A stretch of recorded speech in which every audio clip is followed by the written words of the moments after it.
a meterte y a conocer todo lo que Dios tiene para ti. Y hay cosas que necesitas empezar a practicar una vez que entras en el reino de Dios. Por ejemplo, si a mí me regalan un boleto para ir a Francia, o para ir a Alemania, o para ir a China, o al Japón, a donde sea, bueno, una vez que me regalan ese boleto, para no sentirme yo todo extraño y cuando vaya allá, empiezo a conocer acerca de la cultura, acerca de las costumbres, acerca de todo lo que pasa en ese lugar a donde voy, para yo irme adentrando y poderme identificar y poder disfrutar al máximo de los beneficios de ese viaje. Lo mismo pasa con Cristo Jesús. Al haber recibido a Cristo en tu corazón, te has metido en un viaje espiritual increíble, fascinante, asombroso, incomparable con cualquier otra cosa que se nos pueda ocurrir. Y lo mismo, tenemos que empezar a investigar y a ver qué hay en este viaje. Y para hacer eso, con el fin de obtener el máximo beneficio de este viaje espiritual en el que nos hemos metido. Y te voy a dar algunas sugerencias para lo mismo. Número 1, consíguete una Biblia, ¿sí? Consíguete una Biblia y empieza a leer la Biblia. Ahora, muchos tienen esta pregunta: ¿dónde comienzo a leerla? Y algunos te dirán, bueno, pues empiézate en Génesis, que es por el principio, y otros dicen que el Evangelio es según San Juan. Incluso en las librerías bíblicas venden pequeñas porciones de San Juan o venden pequeñas porciones de Mateo. Evangelio según Mateo, Evangelio según San Juan, y la gente no sabe por dónde. Bueno, es muy simple. Cuando compras un libro, ¿por dónde comienzas? Por el principio. Momento. Génesis, déjame decirte algo. Génesis no es el comienzo de la Biblia. De acuerdo a la Biblia misma, Génesis no es el comienzo de la Biblia. Ajá. Wow. ¿Te parece una sorpresa esto? Bueno, vamos a ver dónde lo dice. Quiero que vayamos a Marcos, capítulo 1, versículo 1. Marcos 1:1. ¿Qué dice? Principio del Evangelio de Jesucristo, Hijo de Dios. ¡Wow! Quiere decir que este es el principio. Por donde debemos de empezar a leer es el Evangelio según San Marcos. Ahí es donde debemos empezar. Lo dice clarito. Principio del Evangelio de Jesucristo, Hijo de Dios. Por eso es que muchos no le entienden. Porque si empiezan por Mateo, Mateo es muy complicado porque hace muchas referencias al Antiguo Testamento y al judaísmo. Muy complicado para un nuevo creyente. No lo recomiendo. Otros sugieren Juan. Juan es demasiado profundo. Hay demasiadas verdades muy profundas en Juan.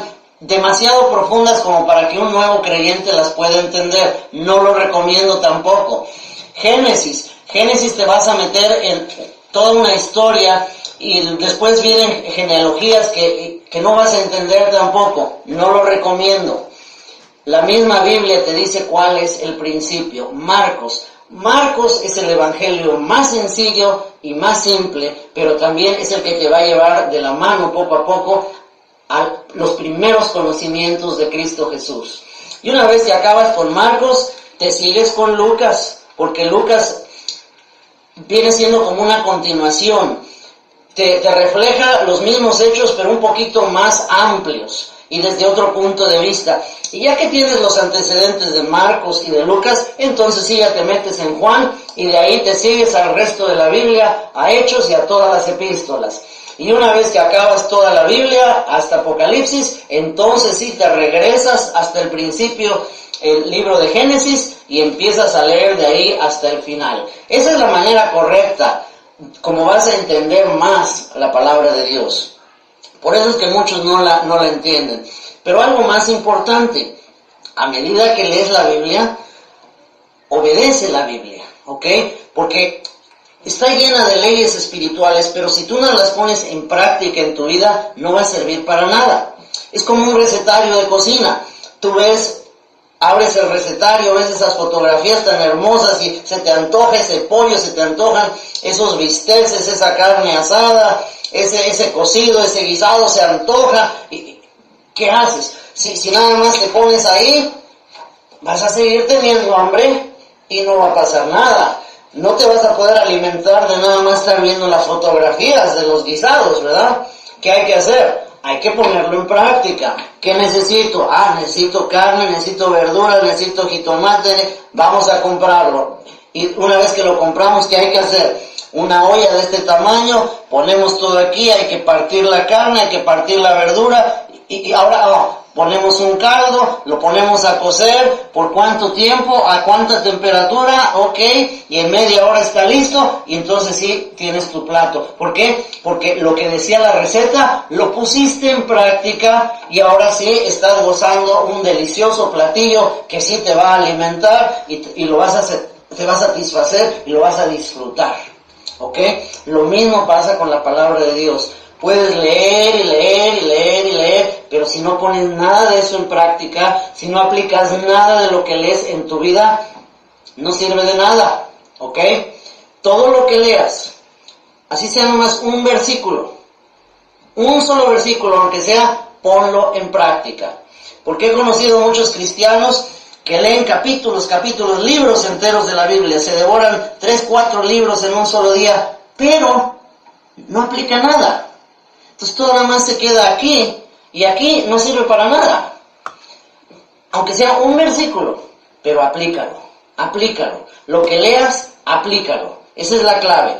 Poner en práctica lo que vas leyendo, porque a medida que lo pones en práctica, va creciendo. Tu conocimiento de Cristo Jesús va creciendo, pero también tu aplicación de lo que lees y de lo que crees va creciendo. Entonces, tu crecimiento espiritual va empezando a tomar forma, y vas creciendo espiritualmente a medida que lees, practicas, lees y pones en práctica.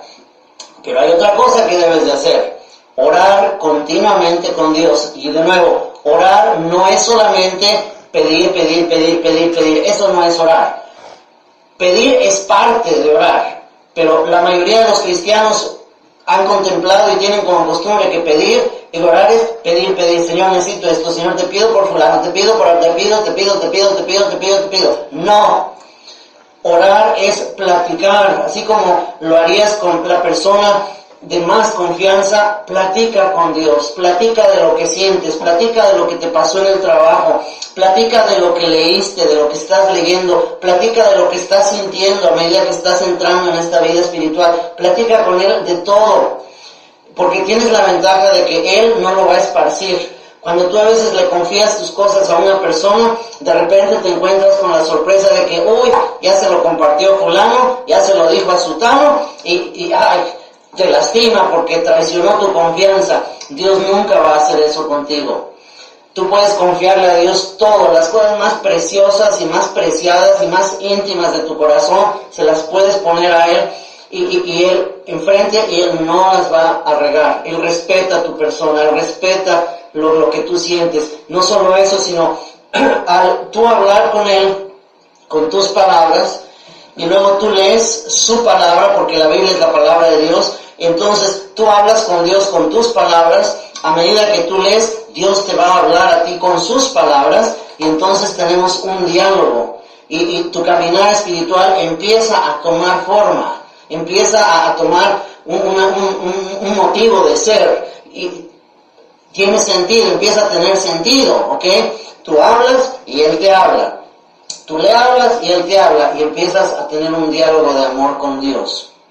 Otra cosa, busca un lugar donde puedas reunirte con otros cristianos o creyentes que hayan creído como tú, de la misma manera. Y ten mucho cuidado de no buscar una iglesia donde estén llenos de ritos y de tradiciones, y te quieran imponer una lista de cosas de que tienes que hacer, y no hagas. Ten cuidado con esas iglesias, porque eso, en lugar de elevarte hacia Dios, te va a hundir y te va a estancar en un cristianismo lleno de orgullo y que no va a tener dirección ni propósito alguno.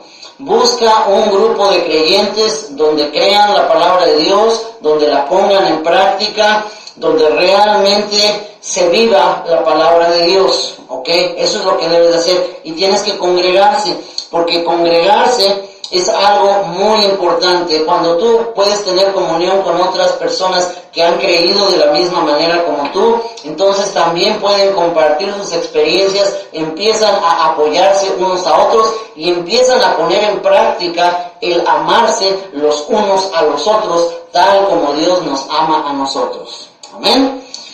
Otra cosa que es muy importante, bueno, eso de congregarse está en Hebreos 10:25, dice, no dejen de congregarse como algunos tienen por costumbre. Pero otra cosa que te recomiendo, una vez que ya recibiste a Cristo Jesús, hay otro paso más muy importante. Necesitas ser lleno con el Espíritu Santo de Dios. Necesitas ser lleno con el poder de Dios. El Espíritu Santo de Dios es la persona de Dios que te llena de poder. Necesitas ser lleno con el Espíritu Santo de Dios. Y la evidencia de ser lleno con el Espíritu Santo es hablar en otras lenguas. Es un lenguaje celestial que Dios nos ha dado para poder orar con Él, porque hay ocasiones cuando tú estás platicando con Dios y es tanto lo que te quieres decir a Dios que las palabras no alcanzan. Y ahí es cuando entra en función el lenguaje celestial que Dios nos ha dado. Porque empiezas a hablar en lenguas, empiezas a platicar con Dios en su propio lenguaje, y tu espíritu se conecta automáticamente con Dios, porque dice que Dios es espíritu, y los que le adoran en espíritu es necesario. Fíjate esa parte que dice, es necesario que le adoren en espíritu. Eso está en Juan 4:23 y 24. Dios es espíritu y los que le adoran en espíritu y en verdad es necesario que le adoren. Gloria al Señor. Algo que yo te invito de inmediato, quien quiera que sea que te haya invitado a ti a recibir a Cristo, pídele que te bautice en agua también, ¿ok? Necesitas ser bautizado en agua a la mayor brevedad. Si tú lees el libro de los Hechos, el bautizarse en agua es la demostración pública, la confirmación pública ante las gentes de que tú has recibido a Cristo en tu corazón, y es algo que necesitas hacerlo de inmediato. No te va a salvar el ser bautizado.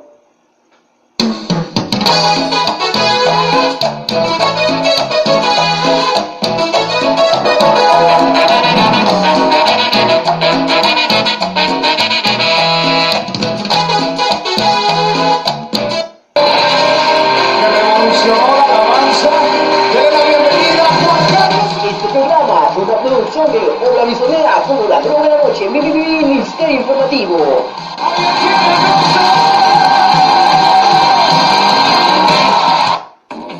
La radio está imparable. A toda hora, todo el día.